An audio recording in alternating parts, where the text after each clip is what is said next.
Hi friends, good evening. आज का topic है advance solventless lamination machine for flexible packaging. ये कॉम्बी 5000 मशीन है।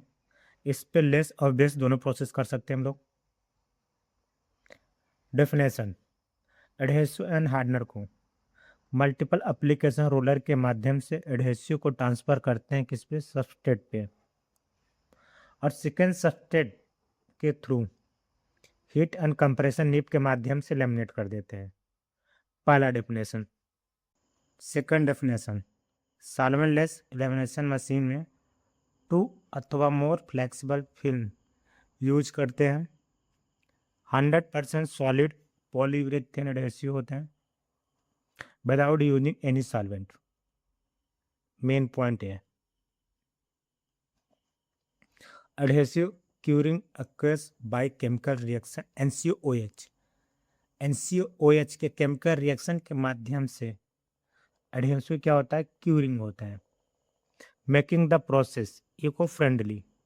इन्वायरमेंट के साथ इको फ्रेंडली होना चाहिए और 100% सस्टेनेबिलिटी होना चाहिए। Energy efficient, low power consumption में high production, and food safe. Food safe pharma job के लिए ज़्यादातर हम लोग सार्मलेस यूज करते हैं, तो डायरेक्ट फूड के कांटेक्ट में आते हैं, जैसे अपना चॉकलेट फ्लेवर जितने रहते हैं और शक्कर होगा, शुगर जिसे हम लोग बोलते हैं, ये लोग डायरेक्ट क्या आते हैं, फूड के कांटेक्ट में आते हैं। तो उसके लिए हम लोग क्या करते हैं, सॉल्वेंट लेस ज़्यादा प्रीफर करते हैं। इसका केमिकल रिएक्शन, दो मोनोमर होता है इसका, OH, इसको हम लोग बोलते हैं पॉलीओल, और दूसरा होता है आइसोसाइनेट NCO। इसके दोनों को केमिकल रिएक्शन के माध्यम से पॉलीयूरेथेन एडहेसिव बनता है। सॉल्वेंटलेस के कंडीशन में हार्डनर को हम लोग क्या बोल सकते हैं, पॉलीओल भी बोल सकते हैं। OH हाइड्रॉक्सी ग्रुप, ये अपना सॉफ्ट सिगमेंट होता है। स्टैंडर्ड वैल्यू से जितना ज़्यादा ये हायर होगा उतना मटेरियल मेरा सॉफ्ट होगा और इसमें टाइटनेस रहेगा। दूसरा अपना क्या है, एडहेसिव NCO। NCO का इसको हम लोग बोलते हैं आइसोसाइनेट या डाई आइसोसाइनेट।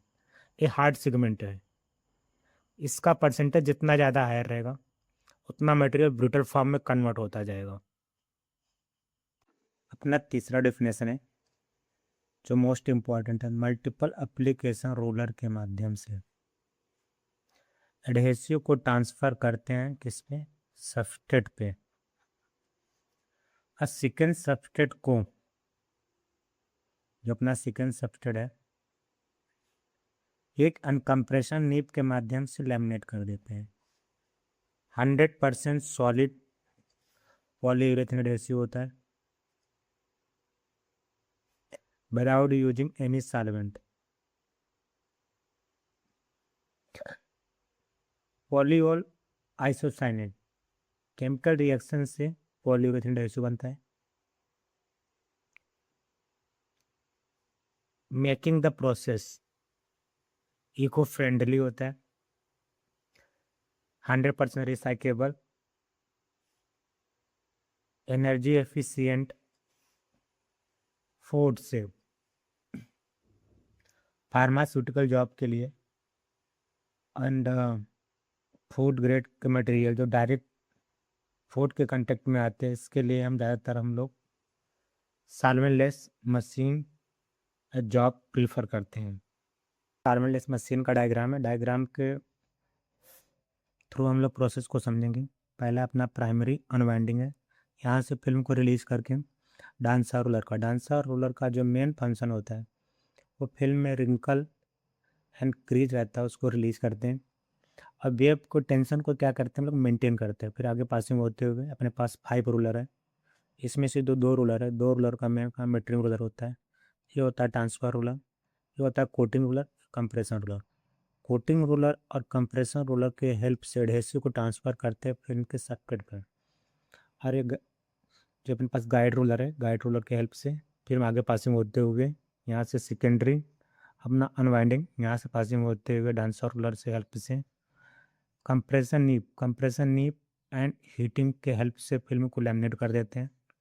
और लैमिनेटेड वेब को चिलर रोलर से पासिंग करते हैं। चिलर रोलर का मेन फंक्शन होता है फिल्म को कूल करना, एडहेसिव को फ्रीजिंग करना। आगे पासिंग होते हुए फाइनली अपना वाइंडिंग मिल जाता है। यहाँ पे वाइंडिंग होते हुए स्टार्टिंग में टेपर टेंशन कम रखा जाता है ताकि टेलीस्कोपी ना हो।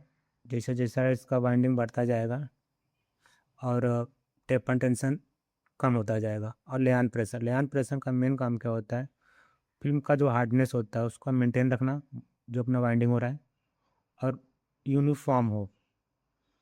इन दोनों के हेल्प से फिल्म टेलीस्कोपी ना हो और फिल्म प्रॉपरली वाइंडिंग होता रहे। पहले 5 रूलर है। 5 रूलर को हम थोड़ा सा डिटेल में समझते हैं। इसका मेन फंक्शन क्या होता है, अपने पास ये दो पहले मेट्रिक रोलर है। एक फिक्स होता है, एक मूविंग करता है। जो फिक्स होता है इसमें हम लोग चिलर वाटर का फ्लो करते हैं, जिसका टेम्परेचर 45 से लेकर 55 के बीच में रहेगा। ये क्या करेगा, एडहेसिव जो इसमें स्टोर है उसको मेंटेन रखता है, उसके टेम्परेचर को। और वॉच देख रहे हो, इसके जिस डायरेक्शन में चल रहा है ये क्या होगा, क्लॉकवाइज। इसके अपोजिट डायरेक्शन में एंटी क्लॉकवाइज। ये जो जितने भी अपने पास रूलर है ये एक दूसरे के अपोजिट डायरेक्शन में रोटेट करते हैं। जैसे ये क्या कर रहा है, ये एंटी क्लॉकवाइज में रोटेट कर रहा है। एडहेसिव इधर से यहाँ से उठा के इधर से पासिंग करते हुए इधर। ये दोनों के बीच में जो गैप होता है ना, वो ऑटोमेटिक एडजस्टमेंट किया जाता है। इन दोनों के बीच का जो गैप हम लोग फीलर गेज के हिसाब से सेट करते हैं, और यहाँ पे परसेंटेज के हिसाब से सेट करेंगे। फिर एडहेसिव क्या करेगा, ट्रांसफ़र करता है जितना जीएसएम का रिक्वायरमेंट रहता है उतने जीएसएम हम लोग सेट करते हैं। उस बेस से प्रोसेस करता है आगे। एक किधर रोटेट करेगा, इधर क्लॉकवाइज, और फिर ये एंटी क्लॉकवाइज। एडहेसिव यहाँ से ट्रांसफ़र होते हुए क्या पहुँच जाएगा, यहाँ पे फिल्म पे सबपेड पे। और कंप्रेशन नीब, इन दोनों की हेल्प से एडहेसिव क्या करेगा, ट्रांसफ़र कर देगा फिल्म पे, इस पे। एक डिटेल में लिख दिया हूँ यहाँ पे। इन दोनों का नाम क्या है, metric roller, transfer roller, coating roller. इसको हम लोग स्ट्रेस रोलर बोलते हैं या तो कंप्रेशन नीब रोलर बोलते हैं। आगे थोड़ा डिटेल में और देख लेते हैं। ये अपना मेट्रिक रोलर, एक ये जो फिक्स होता है यहाँ पे जो मूविंग करता है, ये अपना ट्रांसफ़र रोलर है।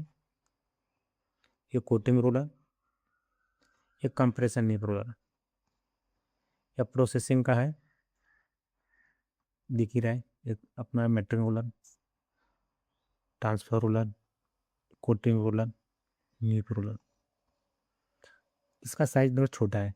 ये जितना रिक्वायरमेंट रहता है उसके हिसाब से हम लोग क्या करते हैं, इसको सेट कर देते हैं। लेकिन ये अपना फुल साइज का रहता है, इसको हम लोग कट नहीं करते। Definition complete.